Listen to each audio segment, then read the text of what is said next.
Beautiful sols, আজকে আবারও তোমাদের সামনে কার্ড অফ দ্য ডে নিয়ে চলে এসেছি এবং আজকের দিন হচ্ছে 11th August 2026 এবং আজকের কার্ড অফ দ্য ডে হচ্ছে এস অফ কাপস। সো আজকের দিনের জন্য তোমাকে বলা হচ্ছে যে open your heart and receive the emotions around you. তোমার আশপাশে যা কিছু আসছে, যা কিছু তুমি তোমার আশপাশে দেখতে পাচ্ছ, যা কিছু তোমার আশপাশ থেকে তুমি অফারিং পাচ্ছ, অপরচুনিটি পাচ্ছ, মুক্ত হৃদয়ে সেগুলোকে গ্রহণ করার চেষ্টা করো। ইমোশনস দিয়ে, তোমার মন থেকে ইমোশনালভাবে তুমি সেগুলোকে রিসিভ করার চেষ্টা করো। তুমি আনকন্ডিশনাল লাভ রিসিভ করার এনার্জিতে যেতে চলেছো।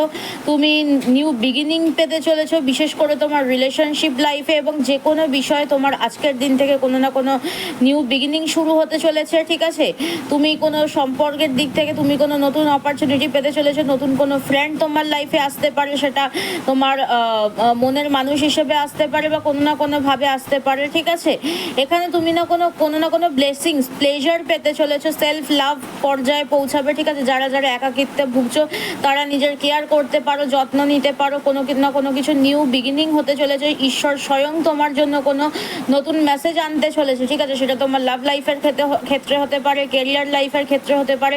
তুমি কোনো না কোনো জায়গায় ইন্সপিরেশন পেতে চলেছো, ইন্সপায়ার হতে পারো কারোর না কারোর থেকে। ঠিক আছে, তুমি কোনো না কোনো কিছু বিচার বিবেচনা করে এগোতে পারবে, নিজের ইমোশনসকে কন্ট্রোলে আনতে পারবে। ইমোশনাল কোনো হ্যাপিনেস তোমার লাইফে কিন্তু আজকের দিন থেকে কিন্তু তোমরা কিন্তু পেতে পারবে। ঠিক আছে, তো এনার্জিটাকে ক্লেম করো সবাই। 111 থ্যাংক ইউ ইউনিভার্স দিয়ে অবশ্যই এনার্জিটাকে ক্লেম করবে এবং অবশ্যই একটা ইউনিভার্সাল গ্র্যাটিটিউড দিয়ে দেবে। চলো আজকের গাইডেন্স ভিডিওটাকে এখানেই শেষ করছি। সবাই খুব ভালো থেকো, সুস্থ থেকো, আবার দেখা হবে পরবর্তী কোনো গাইডেন্স ভিডিওতে। নিজেরাও ভালো থাকো, সবাইকে ভালো রাখো। হরে কৃষ্ণা, রাধে রাধে, জয় জগন্নাথ, টাটা।